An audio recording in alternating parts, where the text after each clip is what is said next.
Olá, nono ano. Eu espero que vocês estejam bem, né? E que suas famílias também, dentro das circunstâncias que nós estamos vivendo e que não está nada fácil, ok? Professor Matheus vai estar retomando com vocês a questão da geografia do bloco 1 e também dando start para o bloco 2, ok? No bloco 1 enviado para casa, algumas informações iniciais eu estou solicitando o dicionário de língua portuguesa, que você tenha sempre contigo nos estudos, e também para a geografia o Atlas Geográfico, Atlas Simples, ok? Um Atlas barato, certo? Que vai ser necessário para diversos exercícios. No bloco 1, eu faço uma sondagem na qual nós vamos trabalhar a questão da industrialização do Brasil, né? Industrialização brasileira. Isso é sondagem, tá, pessoal? São coisas que já foram aplicadas no ano passado. Final do ano passado vocês já tiveram essas atividades também. E tem no texto grifado a palavra industrialização tardia. Tarde. Por quê? Porque a industrialização na Inglaterra, ela iniciou-se na segunda metade do século XVIII. Século XVIII vai de 1701 até 1800. Isso é século XVIII. Tá? Então, a segunda metade do século XVIII é a partir de 1750. Então, a partir de 1750 surge a Revolução Industrial na Inglaterra. Ok? A máquina a vapor. Descobriram essa tecnologia, né? Aperfeiçoaram ela e botaram ela a produzir coisas. Máquinas surgem para fazer aquilo que antes era feito pelos humanos, né? Totalmente manual. A Inglaterra, que fica no Reino Unido, a ilha, né, do Reino Unido, a Grã-Bretanha, a Inglaterra é o principal país do Reino Unido, que está lá, né, compõe ainda o continente europeu. Logo do ladinho, atravessando ali o Canal da Mancha, nós vamos encontrar alguns países que também se industrializaram logo em seguida com esse mesmo aprendizado dos ingleses, que é a França, a Itália e a Alemanha. Lembra disso? França, Itália e Alemanha também se industrializam. E o Brasil, como é que está nessa época? Totalmente agrícola, ok? Vai demorar cerca de 200 anos até que o Brasil comece a se industrializar. Por isso nós somos chamados de industrialização tardia, certo? Quem é que vai auxiliar a industrialização brasileira? É aquele europeu que chegou aqui como imigrante, principalmente alemães e italianos. Se nós formos pegar a maior parte das indústrias que nós temos aqui no Rio Grande do Sul, por exemplo, né, nós vamos ver que o sobrenome desses donos de indústrias são alemães e são italianos. Certo? Então nós temos como exemplo aqui a família Gerdau em Sapucaia, nós temos a família Tramontina em Carlos Barbosa, né? São grandes empresas que vendem para o mundo inteiro seus produtos, ok? Que são gaúchas, mas têm origem no imigrante alemão e italiano. Então esse conhecimento, o conhecimento está aqui, né? Esse conhecimento vem de fora, trazido por esses imigrantes e começa então a ser implantado aqui no nosso país. Porém, o nosso país tem uma industrialização chamada de industrialização de base. Ela é básica, ela é de base. Tá? Para nós conseguirmos empacotar aquilo que é da agricultura, envasar o que é da agricultura, a gente pode fazer o envasamento dele através de sacos plásticos ou latas, por exemplo. Né? Então, vamos fazer sacos plásticos para condicionar o arroz, o feijão, dentre outros. A indústria plástica nós temos no Brasil. Só que antes do plástico precisa ter o petróleo. E nós temos indústria também que foi desenvolvida no Brasil, né, que é do petróleo. Então, do petróleo nós temos a Petrobras, por exemplo. Depois, esse petróleo ele é refinado, vai para as refinarias aqui de Triunfo, por exemplo, onde nós temos o polo petroquímico, que é a transformação do petróleo em bolinhas de plástico. o polietileno, o polipropileno. Essas bolinhas de plástico vão ser ensacadas e vão ser enviadas para outras indústrias que vão fazer sacolas, plásticos, bobinas, né, entre outros envases, caixinhas, tudo isso de plástico. Primeiro tem que ter a indústria, né, do petróleo. Depois a petroquímica faz a transformação desse petróleo em plástico e aí então todos os outros produtos que nós temos. A mesma coisa acontece com a latinha. Você já viu que existe feijão enlatado? Já viu que existe salsicha enlatada? Já viu que existem né, o pescado, lá, a sardinha não é enlatada? Para se fazer essa lata, tu precisa então de minério de ferro. E esse minério de ferro vem da indústria também.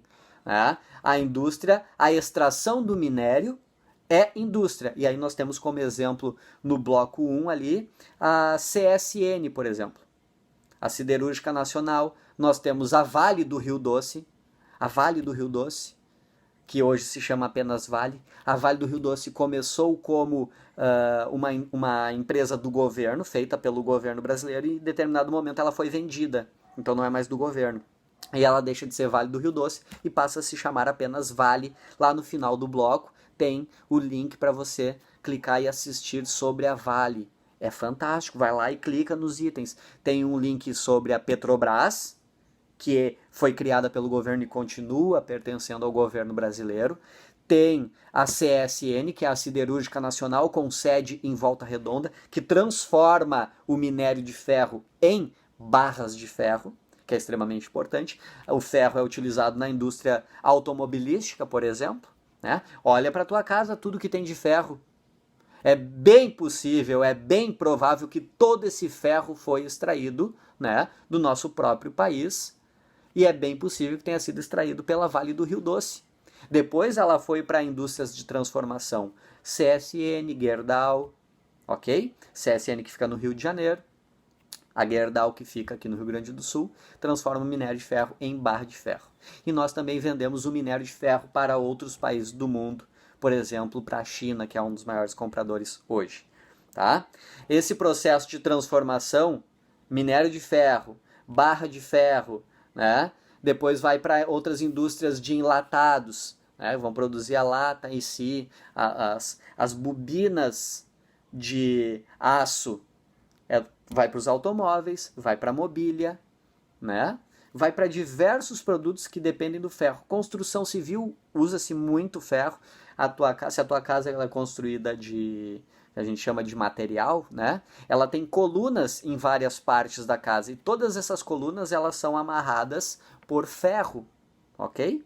Isso é indústria de base. E o que não é indústria de base é a indústria de alta tecnologia. Né? O exemplo disso é a fabricação de smartphone. A construção de smartphone não é indústria de base, ele utiliza produtos. Aqui tem plástico, tem ferro, tem alumínio, tem ouro, tem cobre. Né? Mas o que mais tem aqui, o mais caro que tem aqui é o aprendizado. O aprendizado para se fazer isso. É a tecnologia para se fazer isso. Tá? É o conhecimento para se fazer um aparelho desses aqui. Certo? Para se fazer um aparelho desses é muita tecnologia. Aí que está o valor. O valor desse produto aqui está nas pessoas que desenvolveram ele. O quanto que gastaram para inventar isso daqui? Quanto gastaram para inventar isso aqui? Foram bilhões. Bilhões, talvez trilhões da indústria para se inventar isso. Né? E como que essa indústria vai ter o retorno? Vai ser fabricado milhares desses produtos com um preço alto, né? Com um preço bastante elevado, ok? Então, nosso país ele é composto por indústria de base, isso é muito importante. Outros dois itens que tem ali no nosso texto, também sobre o bloco 1, é a nossa dependência econômica e tecnológica. O Brasil depende de... Se quer fazer algo muito grande no Brasil, a gente não tem dinheiro, entre aspas, né? A gente sabe que o dinheiro ele some nas mãos de algumas pessoas.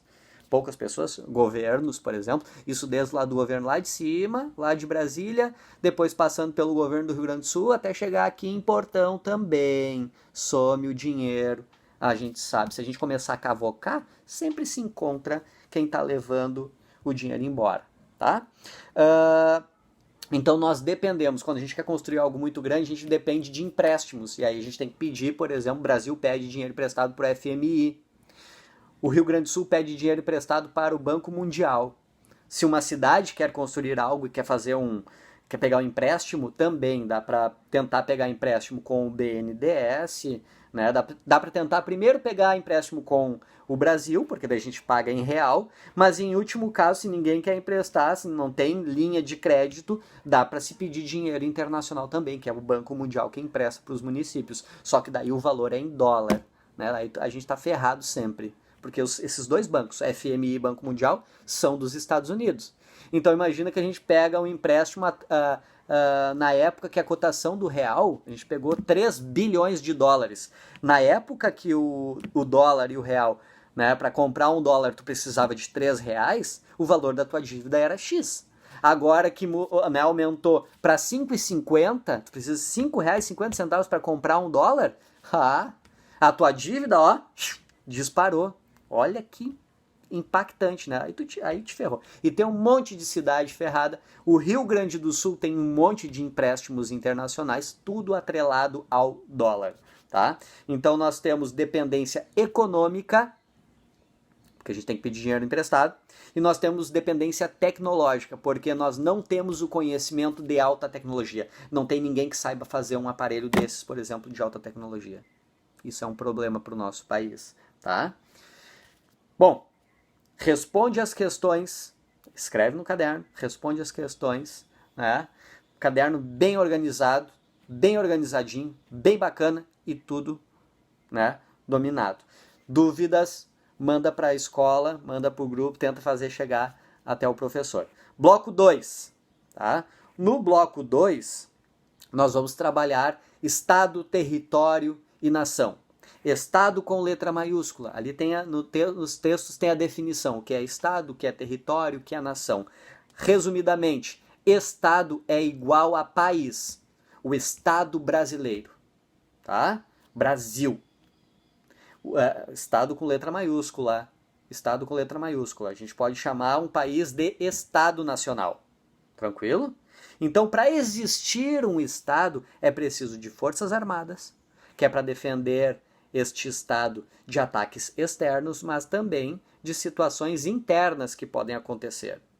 Por exemplo, grupos quererem desrespeitar as leis do país, né? E começar a causar algazarra. É justo? As leis existem para serem cumpridas, ok? Então não é justo, por exemplo, que se faça protestos contra o governo e gente saia na rua aí quebrando vitrines, por exemplo. Não é justo. Porque o teu parente, teu pai, tua mãe, pode ser dono daquela lojinha ali. E aí vão quebrar ela, por quê? Mas fazem, né? Fazem. E aí existe então as forças armadas que devem nos proteger desses acontecimentos. Forças armadas é a polícia, são os bombeiros, é a guarda municipal, que Portão não tem, né? Portão não tem guarda municipal, é o exército, é a marinha, é a aeronáutica. Isso são as forças armadas que são importantes para a existência de um Estado. Outro item, leis, que regula a convivência dos seus indivíduos. As leis são importantes para a existência de um Estado. Quem é que faz as leis? O poder legislativo. São aquelas pessoas nas quais nós, ao longo da vida, e vocês farão isso, vocês vão votar em algumas pessoas para te representar. Por isso que a gente tem que votar em pessoas, né? Conhecer essas pessoas e votar nelas e depois cobrar. Porque são elas que vão criar leis. São elas que vão criar novas leis e são elas que vão retirar leis. Por que criar leis novas, professor? Porque as coisas mudam, a vida muda. Eu dou um exemplo para vocês. A internet vai surgir para nós lá no meio dos anos 90, pessoal. Tá? Então a gente tem mais ou menos aí 25 anos de internet. Só que começou a haver roubos pela internet, começou a haver, por exemplo, xingamentos pela internet, difamação pela internet. Então um monte de novas leis tiveram que surgir por causa dessa tecnologia que está aqui hoje. Perceba que, né, leis antigas muito antigas, podem deixar de surgir e leis novas são necessárias que surjam para regular a nossa sociedade, para que funcione melhor, tá? Então é preciso que exista o poder legislativo que vai criar as leis e nós votamos neles. Existe também o poder executivo, que são quem vai executar a existência dessas leis. Quem executa são as Forças Armadas e nós mesmos. Nós podemos executar, nós devemos executar as leis que foram criadas, mesmo sendo sociedade, apenas sociedade civil, tá? E por último, então, nós temos aqui, ó, poder legislativo, poder executivo e o poder judiciário. O poder judiciário é quem vai julgar, né, o mérito, se aquilo que foi ocasionado, aquilo que aconteceu, se aquilo ali, né, qual é a pena que se tem. Agora vai ter que pagar uma cesta básica. Você difamou alguém na internet, você falou mal de alguém. Esse alguém pegou tudo isso e levou até o fórum, as pessoas vão ser chamadas para frente do juiz. E aí as penas, de acordo com as leis criadas, podem ser, né, pagamento de salário mínimo, pagamentos de rancho, prisão, pena de cumprimento de tarefas na sociedade, dependendo do grau da infração, é que se vai ter o julgamento em cima disso, certo? Então, essas três coisas são importantíssimas, né? Aí vai ter a defesa do país com as Forças Armadas, desse Estado, as Forças Armadas. Vai existir também os três poderes, legislativo, executivo e judiciário. E também vai ter que ter uma população, né, dentro deste país e as leis que vão regular este país, a Constituição desse país. Tá? Isso é o Estado. A nação são pessoas que se assemelham, né, que compreendem, que fazem parte de um mesmo núcleo. Isso é nação. A nação brasileira. O que nos faz ser iguais um ao outro? Só tem uma coisa que nos faz sermos iguais: a nossa língua, o português. Porque se nós observarmos, a nossa nação, ela não tem um rosto igual, as pessoas não têm um rosto igual, não tem um cabelo igual, não tem a cor de pele igual, né? Nós não temos características físicas iguais, porque o nosso país é formado por imigrantes de diversas partes do mundo. E aí nós falamos de europeus, nós falamos de africanos escravizados no Brasil, né? Agora não existe mais escravidão há 120 anos atrás, tá? Não existe mais escravidão, mas aqui nós temos a população negra e existe essa miscigenação. Aí temos europeus, temos o negro, temos o indígena. Essa mistura toda ocasionou a nossa população. Mas o que nos faz sermos iguais e pertencermos à nação brasileira é apenas a língua portuguesa. Se nós formos prestar atenção em outros países, né, alguns outros países eles são muito parecidos fisicamente. Por exemplo, os chineses, né? A grande maioria é parecida, não são iguais, são parecidos fisicamente. Por exemplo, esteticamente, né? Outros se assemelham pela religião. No Brasil não dá para considerar que nós somos uma nação porque todo mundo é católico ou todo mundo é evangélico. Capaz, né? São centenas de religiões que existem dentro do nosso país, mas vai existir nações que são semelhantes pela religião. Por exemplo, os judeus. Os judeus não têm um território, não têm um local único para eles viverem. Eles estão espalhados pelo mundo inteiro, os judeus, tá? Então isso é nação. Pessoas que se consideram pertencentes ao mesmo grupo, ok? Aí então pode ser religioso, estético, questão estética física, né? Pode ser a língua, a origem, Vários itens desses. Isso é nação. E território? Território é aquilo que delimita o estado e onde essa nação vai estar, ok? Por exemplo, existem dois tipos de territórios, de territórios e de fronteiras, né? Fronteiras, principalmente. Aqui no Atlas, por exemplo, nós temos o Brasil e as nossas fronteiras fazem a nossa separação do Paraguai, do Uruguai, da Argentina, né? É um exemplo. Quem separa essas fronteiras aqui, quem está separando essas fronteiras, são rios, porque tu pode perceber que essas linhas, elas não são retas. Elas têm, né? Elas têm diferenças de ondulações, tá? Então isso, quem está fazendo essa divisão são rios, principalmente. Por isso que se dá essa divisão diferenciada, ok? Já se nós olharmos aqui em cima dos Estados Unidos e do Canadá, o que separa um do outro é uma linha reta. Isso quer dizer que é uma fronteira, né? Uma fronteira física. Ela foi inventada. E não uma fronteira natural como a maior parte do nosso país tem, certo? Então existem esses dois tipos de fronteiras em um território, tá? Esse território vai ter que ser protegido, né? É onde as leis vão valer, né? As nossas leis são nossas, não são no Uruguai. Quando for para o Uruguai, tem as leis do Uruguai. Quando for para a Argentina, tem as leis da Argentina. Vai para o mundo árabe, tem as leis dos árabes lá, que é totalmente diferente. Abre o olho na hora que tu for para um outro lugar, estuda ele muito bem antes para não fazer bobagem, né? E tá lascado. Os brasileiros levando droga pro exterior, chegaram lá na região árabe, foram pegos pela polícia e lá é pena de morte. Deu pro brasileiro rapidinho, tchau pro gaiteiro. Bem feito pra ti, né? Malandro, tá?